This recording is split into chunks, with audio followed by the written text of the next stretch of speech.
Hello, everyone, and welcome to the Spiritual Wanderlust podcast. I am your host, Kelly Deutsch, and today I have joining me a very special guest, Tessa Bielecki.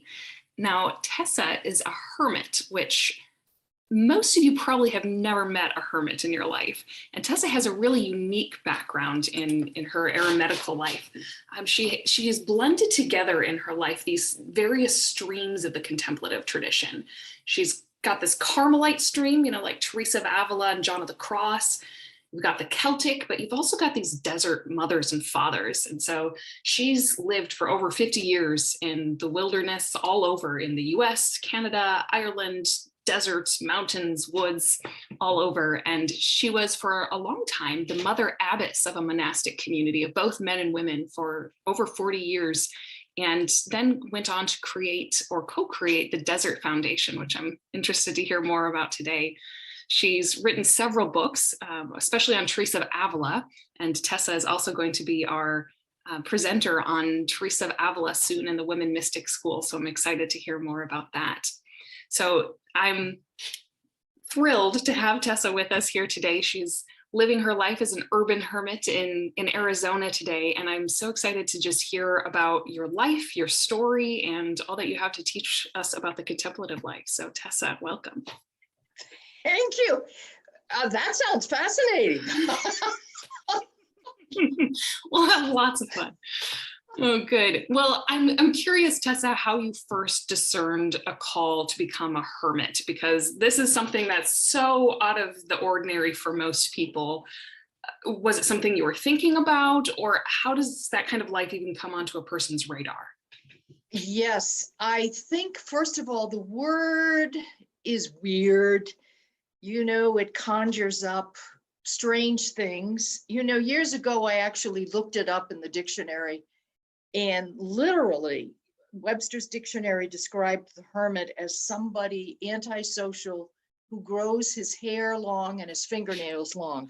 Oh. And I just really laughed at that. I'm an accidental hermit. Okay, I didn't set out to be a hermit. I didn't set out to be a monk. I didn't set out to be a religious person. In my community, we women called ourselves nunks, which was a cross between a monk and a nun, because we weren't exactly nunny. So we just needed a new word. And that's such a huge question. I think it's better to use the word solitary. Because solitude is a human thing. Hermit has overlayers of meanings, a lot of which are spooky, as we see from that dictionary definition. But solitude is our birthright as human beings. And it's a natural and congenial human experience. And that's really what being a hermit is about. I'll come back to that more. So what interested me above all my life is life itself. I just have always wanted to live and live life to the hilt. And when I was in college, I had always been a dutiful Catholic, very happy Catholic. I have no horror stories to tell. I never went to public schools. And I think part of the reason also I was a happy Catholic is I went to a Polish my background is, my ethnic heritage is Polish. And I mean solid Polish. Every one of my mother's sisters married somebody Polish. Every one of my father's brothers and sisters married somebody Polish. So it was a solid block. And we went to a Polish church. So my whole formation growing up, all I heard was either Latin or Polish. And I actually think that was a significant part of my my growing into the contemplative life without realizing it, because my mind was being transcended all the time words were being transcended, and I was experiencing the spiritual life on a much more visceral, Hmm. holistic level. So I often laugh and say, you know, I grew more contemplatively because I didn't know what was going on with my mind. So Yes. it was a heart thing, it was a feeling thing. And you know, Polish people have very profound faith, Mhm. and it was so profound. A lot of the people in my church growing up had survived the horrors of World War II, and um, and so there was a very powerful faith that you could almost reach out and touch when I would go to church. And I was, you know, I couldn't have said this at the time, but as I think back on it now, I realize I was just absorbing all of this Hmm. in the depths of my whole body person. So what I wanted was to really live. Hmm. And I went to a Catholic college because now who knows where this came from, but all of a sudden, I had never had any Catholic education except Saturday morning catechism. And I, like, where did this line come from? It had to have been, I think, and I'm going to talk about locutions. That's the technical mystical word. You know, the Bushmen in Africa talk about tappings. I noticed in your book, which I enjoyed very much, you use the word inklings. Hmm. You know, we get these signals, we get these messages. I think we're getting them all the time. Mhm. And how to pay attention is what's important. Hmm. But I got this idea. I need to go to a Catholic college to get the intellectual groundings of my faith. Where did a line like that come from? But there it was. So I went to a place in Washington, D.C. called Trinity College. It's now called Trinity Washington University. It's quite different from when I went. And my education was fabulous. I got this incredible theological education that was taught by the nuns. Hmm.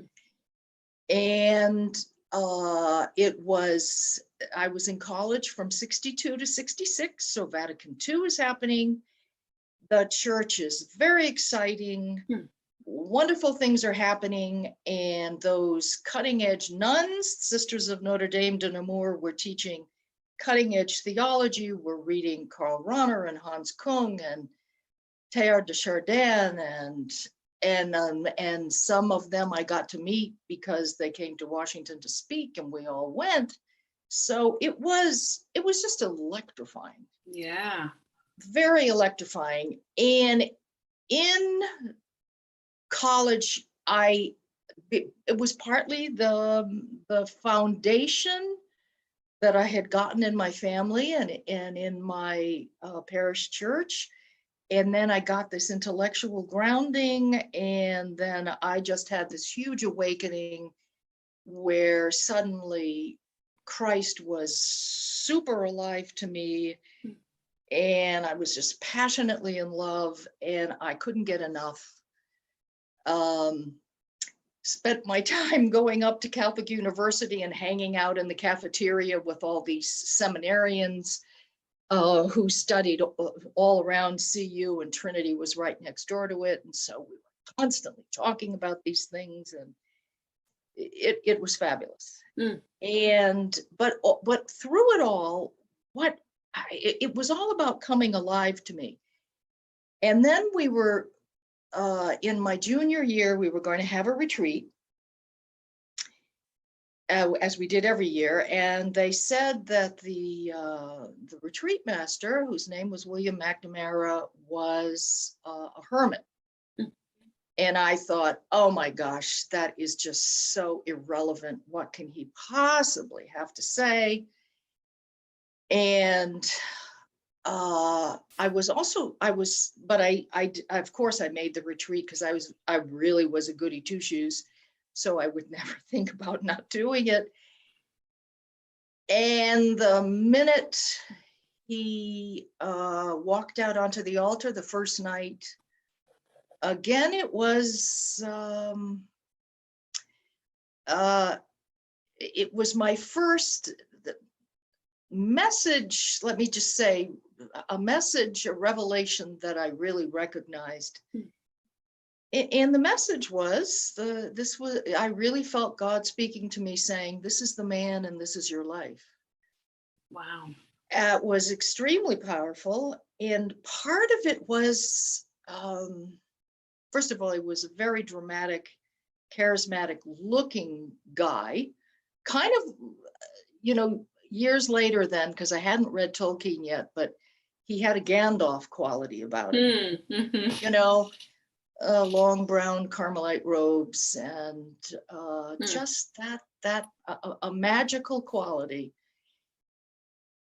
And he knelt down and said a prayer, which I can still remember. It was, I'll just do the first lines. Oh, Jesus, enable us by means of all the things that are to grow in you. And it went on a little bit. And I was stunned by all the things that are, not so-called spiritual things, not religious things, but by means of all the things that are. Let me grow in you. That just blew me away. And then he stood up and said, the title of this retreat is Christian Humanism. And that was it. It was about his breakthrough book. It's extremely out of date now, but his breakthrough book was called The Art of Being Human, which came out pre-Vatican II. Nobody was talking about the fundamental business of being human is how we begin. Yes. And that was my nature. That was my instinct. I couldn't have talked this at the time, but he gave words to something that was just very, it was a seed in me. And I recognized it. And that's what got me. I was interested in life, and I had never met anyone as alive as he was. And the way I would put it, I even put it this way then, I think, I thought that holiness and vitality were mutually exclusive categories. Until not only did I hear somebody bringing these two together, but embodying it. So you ask, so why did I become a hermit? Well, that just all grew out of the fact that I wanted to be fully alive. And I wasn't interested in religious life. I wasn't interested in monastic life. I couldn't, that was the farthest thing from my thought. What I wanted to do was live. And this man embodied all that vitality. So I followed him. And he was in Sedona, Arizona at the time. He had a vision for something called the Spiritual Life Institute. It was was a beautiful vision, but it wasn't manifested much until I got there. And I think there is a special something that happens between men and women. I mean, for some people, it issues in the generativity of children. In other relationships, it's still every bit as generative, but it generates something else. So we were this terrific combo because he had this vision. He had no idea how to incarnate it, give it a body, which I think is what women do. And that's what I did. But it was this very organic thing. This is why it was so exciting, because we were just creating something. It had Carmelite roots. Yes, it had roots in the desert tradition, but we were creating something new. And it was tremendously exciting. And bit by bit, other people came, and the whole Spiritual Life Institute unfolded. And by the end, we had created 4 centers, in 3 different countries. We built a contemplative center at the rate of 1 a decade. St. Teresa did more than that, but a lot of it we built from scratch. I mean, it was totally hands-on. We're planting gardens, we're building buildings, we were doing everything ourselves. And it's very on my mind. Let me just say this, and then we can come back to it, because I am talking to you on, it's just a couple of days after the 50th anniversary of our starting our place in Nova Scotia. So I'm full of memories. I've been poring over photos. I decided to put 10 days of posts on Facebook, just showing photos and talking about the life. And I'm astounded at the traffic I'm getting. I mean, because people are just so keenly interested, and lots of people who had been there, whose lives had been affected by making a retreat there, are responding, and then perfect strangers are responding. So it's very on my mind, what an exciting adventure this was, besides the fact that I'm 78 and it's time to be looking back and writing a memoir about all this. And the story is huge and quite wondrous, and also painful. And we'll get to that as we proceed. Sure. Yeah. I just wanted to highlight that vitality that you speak about, being fully alive and fully human. I think that's something that so many people miss in the Christian tradition, which I think is such a tragedy, because I similarly had a very positive experience of Catholicism for the most part. I mean, I can share my story another time. But something that I so appreciated about that kind of formation was how fully human, and how it was wrapped up with everything in life, from the slug outside to, my lamp here. Like, everything is a conduit for the divine. And we call that panentheism, right? Like the divine in all things. But I think the Celtic tradition is great at acknowledging that. I think indigenous traditions are great at acknowledging that, and really seeing the sacredness, like just kind of how you said that in the past you thought that holiness and aliveness were kind of on opposite ends of the spectrum, instead of recognizing that they're one and the same. And I remember when I was in the convent in Rome, I had a spiritual director who, as I was grappling with all of this, and like, what does it mean to be like, a celibate person, and how do I live like my sexuality, and how do I live, all of these different things as a nun, he was like, Kelly, whatever is deeply human is deeply holy. And I was like, yeah. Yes. Now, see, there you have it. See, right. That's a fabulous line. Yeah. Yes. Yeah. Yes. Well, see, I think Christianity, we messed up pretty early on and became life denying. And there are ways to trace how that happened. But my favorite passage from the scriptures, from the New Testament, is it's the only one where I know the actual resource, because it's easy. 10:10, the reference, John 10:10. I've come that you may have life and have it to the full. How did we lose that? Notice how many times in the gospel Jesus is saying life. I'm the way, the truth, and the life. I've come that you may have life. I'm the bread of life. It's all about life.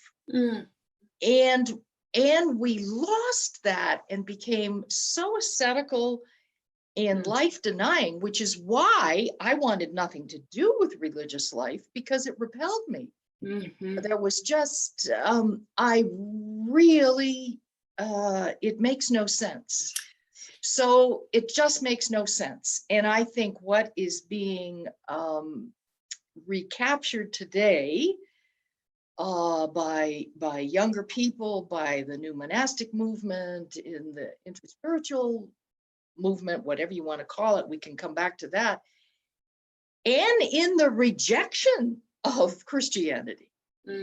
It's being rejected as life denying, besides all the horrible crimes we've committed. We can come back to that too. But I think we're recovering this because it's an instinct in everyone, and we know that wasn't right. Yes, discipline is one thing. We need our exercise and we need to eat healthily, but we need, you see, Father William taught that asceticism was not punitive. We were not punishing bad bodies. Oh gosh, now I'm losing what word it was, but it's about enhancing life. It's for the sake of greater life. Discipline is like training the way an athlete trains. You're pushing yourself in certain ways because you're training for more vitality. You're not punishing yourself because you're bad. Yes. And see, I never had that punishing stuff. I think there are some other ethnicities. Well, let me just be specific. You know, my Irish friends grew up with a lot of guilt, which I did not grow up with, and a sense of punishment. And that wasn't Celtic, that wasn't Irish, that's French Jansenism. I was going to say that's Jansenism. Yes, it is Jansenism. And I think historically, what people don't realize is that when the British were persecuting the Irish, and the Irish could not, they sent their candidates for priesthood over to France to be trained, and they picked up this heresy, which was body bad, life denying, dualistic split between matter and spirit. Then that comes in and infects the Irish people, and then the Irish priests come to America. And so that's the kind of Catholicism that a lot of people were exposed to, but I wasn't. I got to tell you this, my dad was, well, he was a doctor, but he was the first person in his family to go to college. And, you know, I come from just simple peasant background, you know, hardworking peasant people who made their way as immigrants in the early 1900s. But my dad was very streets, grew up on the streets of Jersey City, shooting craps, actually. But he had this great line, and I was just stunned when it came out of his mouth. And he said, you know, daughter, you know what's wrong with the church in America? You know what's wrong with the church? We got too many Italians in Rome, and we got too many Irish in America. And I mean, that came out of some of his own ethnic prejudice, but wow, was that profound. And I just think that's sums up a lot.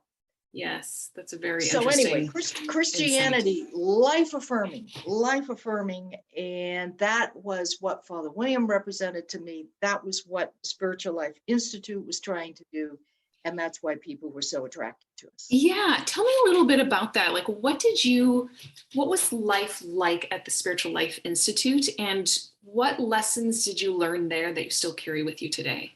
Oh, I carry, the way I live is exactly how I used to live, which is part of what's fascinating me. That's kind of how I'm trying to focus my memoir. First of all, when I joined, there was nothing. We didn't even have, a chapel. We didn't have a way of life. We hadn't even taken on the monastic form yet. It was all amorphous. Yeah, you were doing something so new. Oh yeah, it was all amorphous. And it was bit by bit, gradual. Eventually, let me cut to the chase, because although I want to get specific about the solitude, because see, I knew nothing about, I had no solitude. The so-called hermitage I was in was the kitchen, the dining room, the library, the office, the gathering room, everything. So I had to fight to be alone in those early years, and it was very difficult. However, it illustrates that this fundamental principle in the Christian tradition, which is you do not move into solitude until you have first been formed and purified in community life. And then out of that rich, generous community life, your life of solitude grows. So, we started out, I'll come back to the whole way of life in a minute, but like we started out with 1 hour of solitude a day eventually, because all we did was work. We're building, we're growing gardens, we're taking care of retreatants, we're just getting going here. So it started just an hour a day, and then it became an afternoon a week, and then it became a full day a week, which we called a desert day. And eventually it was 2 weeks, a week of every month. And in special times like Advent and Lent, it was 2 weeks. So we took it on more and more. And then the retreatants who came lived the same rhythm. And that's why they came to us. People came because they were interested in being alone. And everyone lived in a separate hermitage eventually because we kept building more and more hermitages. So eventually our way of life was I want to say it is, because I'm still living it. And this is what fascinates me. So we lived we start in Arizona, we outgrow that. We add a place in the woods of Nova Scotia, 30 miles down a dirt road away from anything on a very beautiful lake. We end up having to leave Sedona, Arizona, because it gets discovered by California. It gets all built up. We lose the silence and the solitude. We move to Colorado. Then we're in the mountains. And then a bishop invites us to come to Ireland.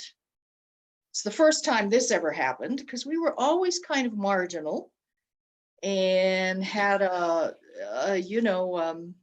love-hate relationship with bishops. But this bishop in Ireland invited us to come. Let me come back to that, because I don't want to get distracted from the way of life. And it was probably, it was about 10 years in, after lots of experimentation with a way of life.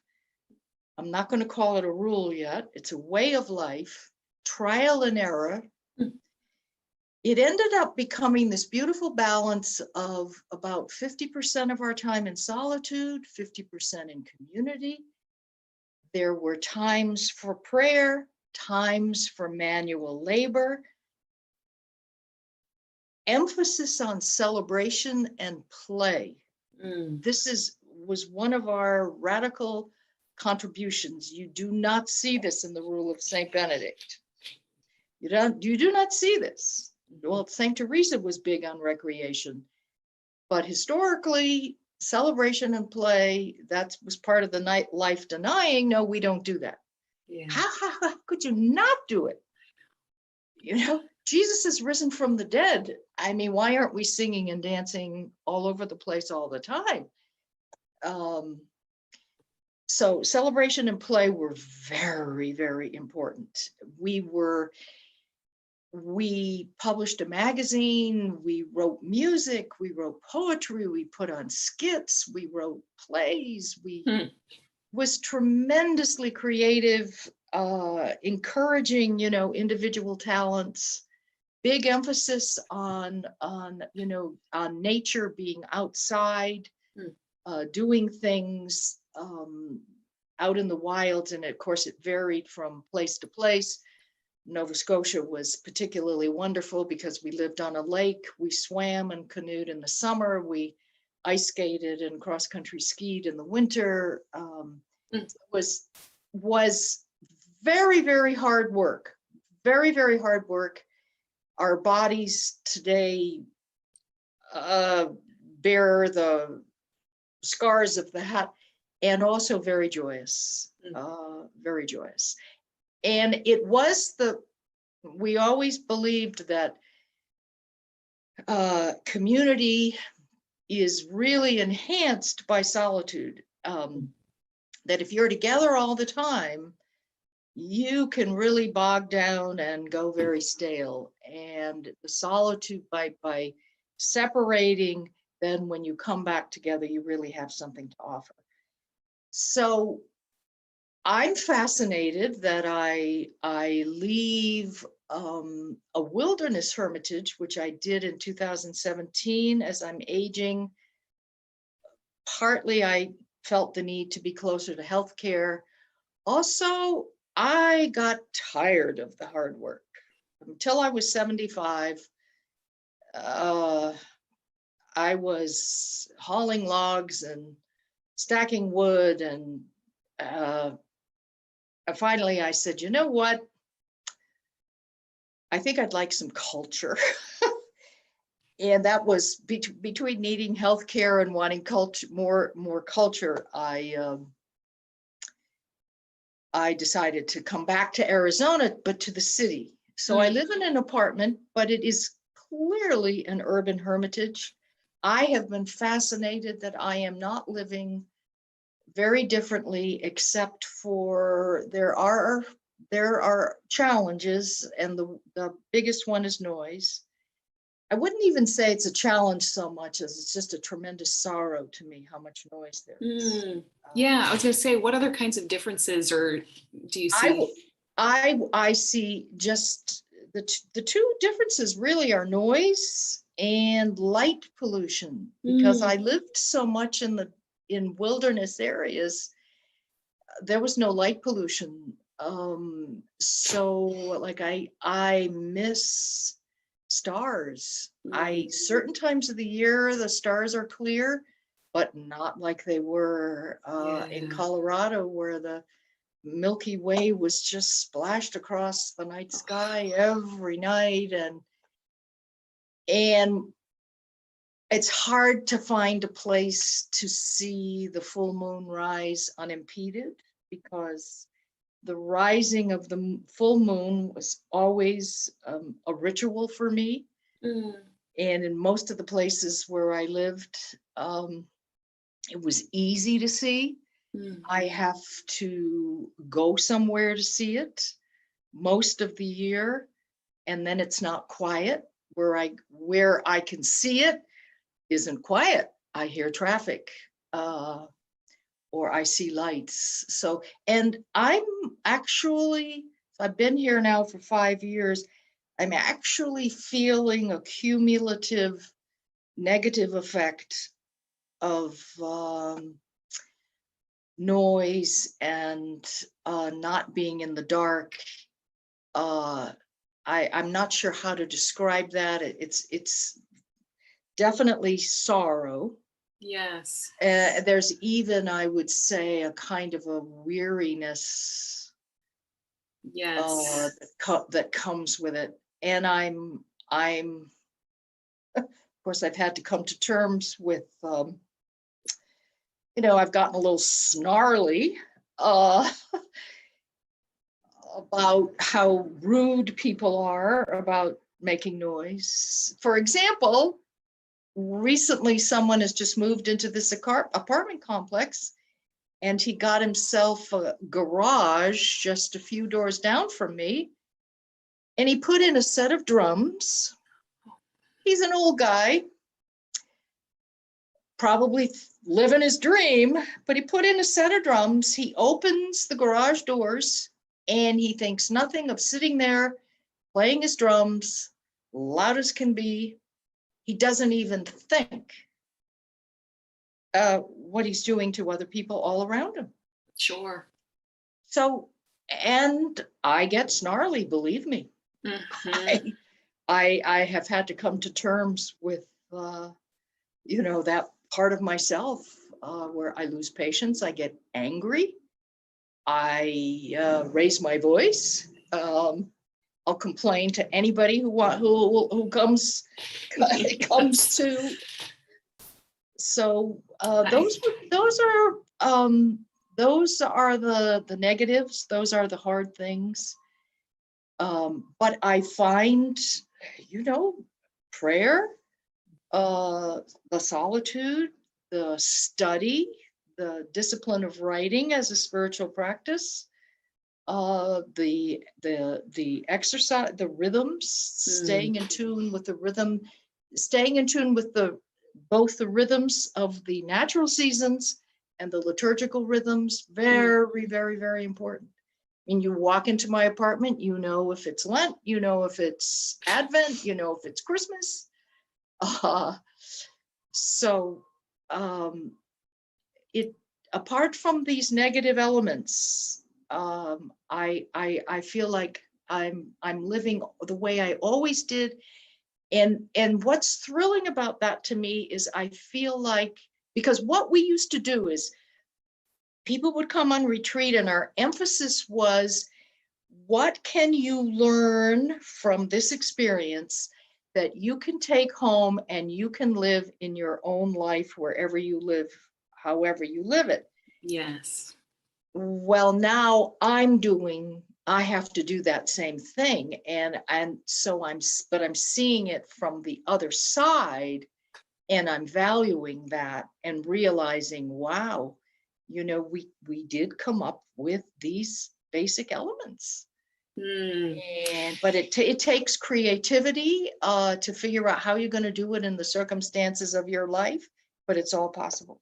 Yeah, I was going to say that was my next question, was for those who are listening, most people probably live in a city or suburb or, someplace where there is noise and light and just kind of all the commotion of modern life.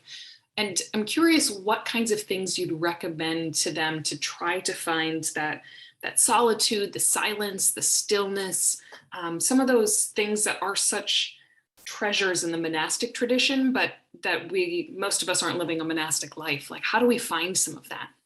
Yes, well, of course, I'm privileged because I'm celibate and I live alone. So I don't have a spouse, I don't have children.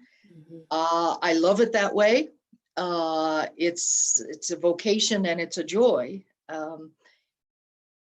I think people have to get up early in the morning, or stay up late at night. You've got to find when is it like, and so I have to do that here. See, I get up. Most people here, I'm up, and it varies with the season because my body tends to respond to the light. Well, and also here, we're like, we've just been through, last week we had 110-degree temperatures. So you have to get up at 4 o'clock in the morning. You have to be out the door 5:30 if you're going to get in a walk, because you can't walk otherwise. Yeah. And my body adjusts to that, and I will wake up naturally. In the winter, I will sleep till 7 or 7:30. So if you really key into the season and the light and the temperature, well, I have found that works. I no longer set an alarm. I'm old enough now. I don't have to do that. That's a luxury that comes with age. I don't set an alarm to get up. I don't set an alarm. I used to get up. Well, we're just talking about finding that space. So I think early morning, late at night, getting up in the middle of the night. There's always traffic because there's an interstate a bit of ways, but it's not quite as loud in the middle of the night. Certainly neighbors aren't up, except I do have one neighbor, my closest neighbor, an old widow, and she gambles a lot. She could be coming in at 3 o'clock in the morning. These are, but I've incorporated that. Oh, there she is, and offering prayers for her. Her husband just died last December, so she's still grieving. And so, I can bring that in. So that would be about how to find space, or you have to just get away.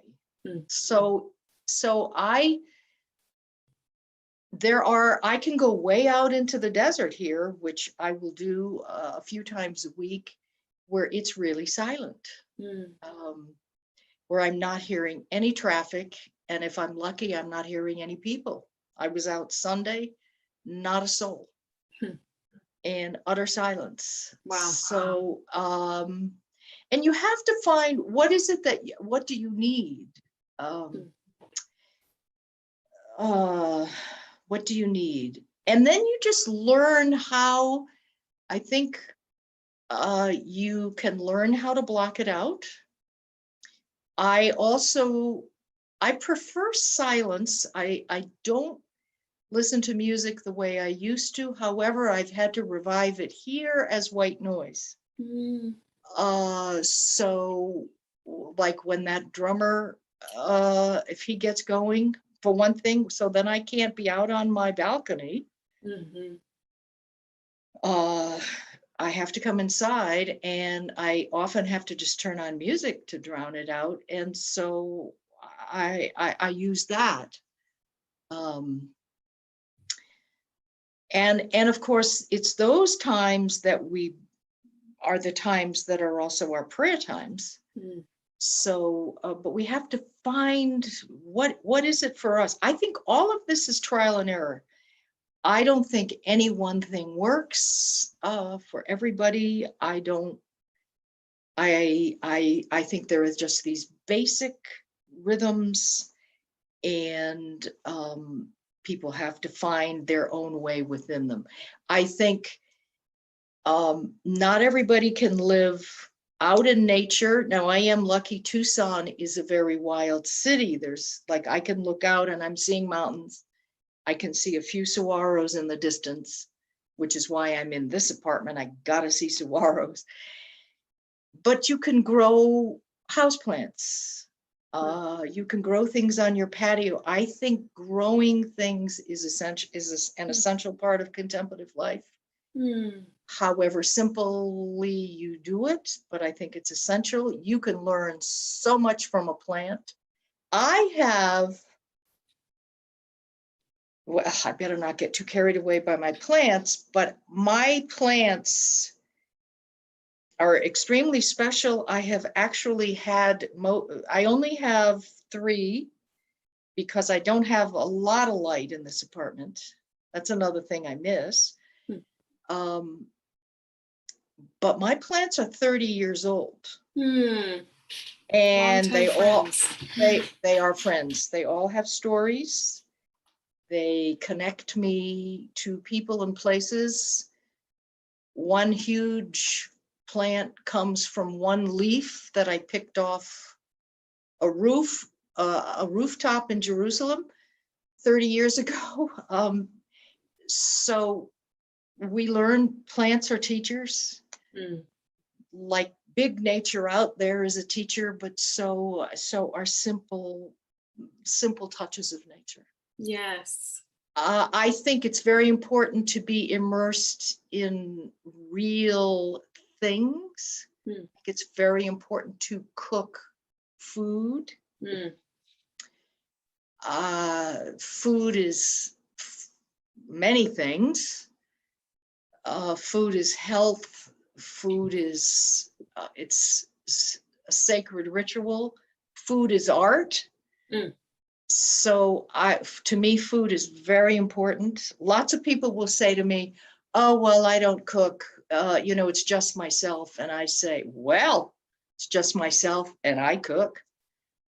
And because it's all these things. It's a major art form for me. and it's sacred.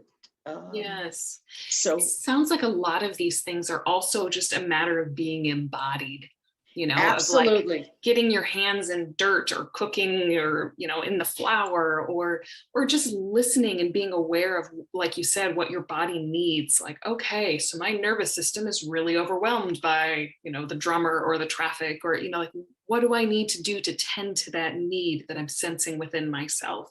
And to be aware of those inklings, the locutions, the Yeah. desires and the drawings, like whatever you're feeling internally, to be aware of that and really attend to that as kind of your mother superior, if you will. Yeah, absolutely. I walk at least 6 days a week for an hour. Mm. I try to swim every day. I am very fortunate. That's another plus of no longer living in the wilderness. There is a luscious pool here, and I'm a big swimmer. Swimming is a very important part of my life. Mm. I both walking and swimming, I'm doing the Jesus prayer as I'm doing it.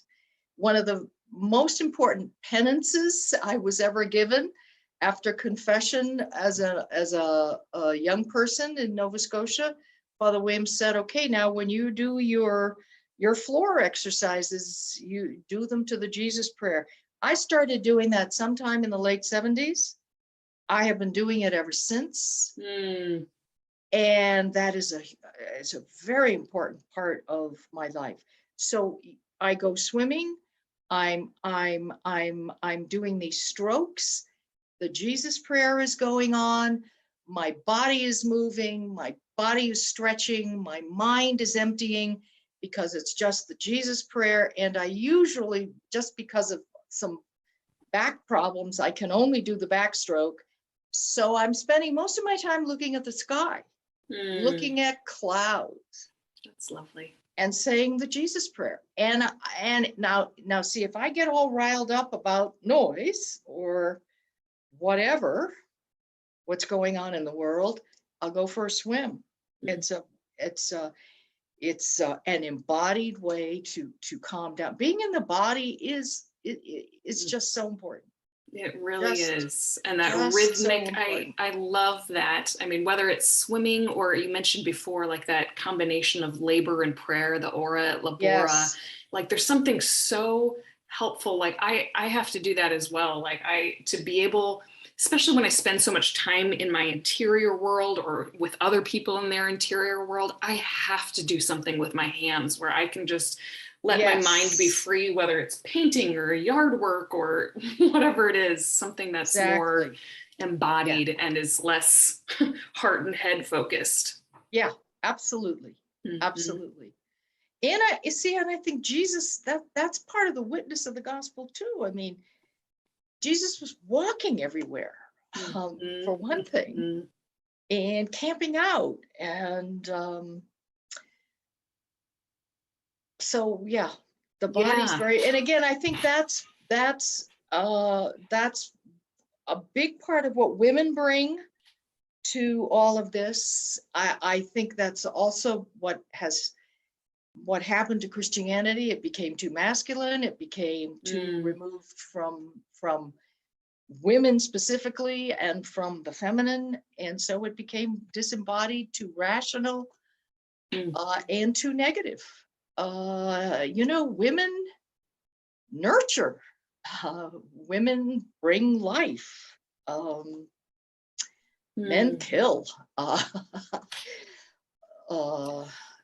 So we just have like a handful of minutes left, and I'd love to hear. I know you're going to be speaking and sharing a class on Teresa of Avila, and yes. I as we've spent these past several months in this women mystic school and learning, just as you've been sharing here, about the gifts that women bring, this feminine spirit that's creative and life-giving and embodied, I'm curious what you would name as Teresa of Avila's particular genius, because I think a lot of us have heard of her, but sometimes she remains a little out of reach because her interior castle and all her writings seem either you know, long in the distant past where the language doesn't make sense to us, or maybe it feels too advanced spiritually. And so somehow this woman who is so fiercely alive, I think, gets lost and, you know, kind of gets set as a marble statue in an alcove somewhere instead of being fiercely alive. So what kind of feminine gifts or genius does Teresa bring us? Okay, and I, of course, I'm so excited to talk about her. Teresa's really my best friend. I feel closer to her than I do really to any woman I've ever met. Mm. And not everybody has the same take on her that I do. The reason I love her is her vitality. But you have to, I don't think she's easy to read.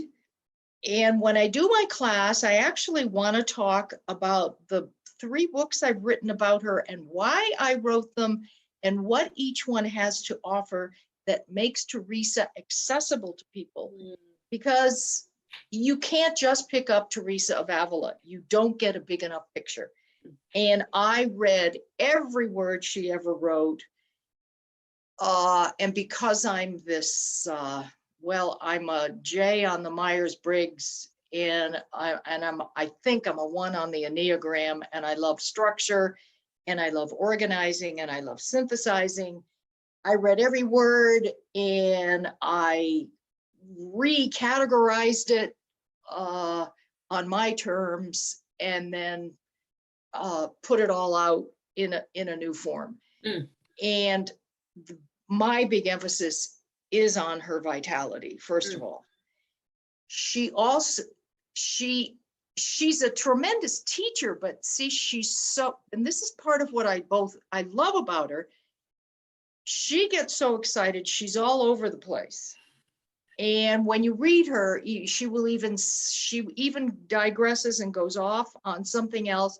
And then she ends up writing, oh, now where was I? And then she comes back, but it's like 5 chapters later to where she was.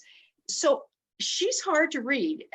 I remember the first time I read her, my big line was, wow, does she need an editor? But the fact that she's so unedited is why I love her. And so like in her autobiography, she's unedited. And I think it's so well worth it. If you read The Interior Castle, by then, she's really got it together, and she synthesized it into this beautiful treatise. But, and that, yes, it's beautiful, but I love kind of the wild, unleashed woman that you read in her life. So what I love is the vitality, but she's a tremendous teacher about prayer. And when I do the class, we'll zero in on just one aspect. But I guess the third thing I want to say related to the prayer is she's what we call a bridal mystic or a spousal mystic. So she adds this remarkable dimension to prayer, which is God is not, and I'm going to use God language with some apologies and caveats, but I that's my language. So God can be, sure, God, Lord, brother, but see, for Teresa, there is a quantum leap in intimacy. Yes. And God is spouse. Now that's the heart of my kind of prayer. And she's masterful in this. She not only embodies it, but she talks about what it is. It's kind of off the charts for some people, embarrassing for some people. Very, very juicy, very passionate language. Yes. She talks about madness, going mad with love. Yes. And that's me. I love it. And that's why I love her. Like I read her and I felt like I recognized myself. And that's partly why I fell in love with her, is like, oh my gosh. And again, she also gave me a language. So I think she's just the greatest. Yes. I think she's the greatest. And I'm happy to be able to do this because I haven't talked about her in a while. And then I start to think about her again, and I just get all excited about her all over again because she's just dynamite. And she's definitely, a woman for our times. I mean, she was a very powerful woman at the least likely time. Yes. I mean, the King of Spain knew her name, and here she's this little nun. So she was something.